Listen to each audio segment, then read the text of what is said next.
aí pessoal, eu tô aqui na praça aqui, ó, no trevo de Surubim, onde abriu aqui a abertura do Natal, né?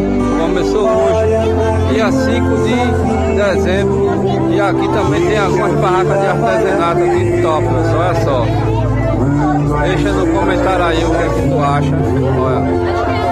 Aqui tu vai encontrar tanto artesanato, né? Como também diversas barraquinhas como essa aqui, ó, pessoal, vendendo aquele lanche top demais. Olha que bolo top. Olha dos filhos de quem vê passar, sente esses filhos se E se tu não tornar. compareceu aqui hoje, eu te convido para dormir outro dia, pessoal. Sente que chegou o Natal.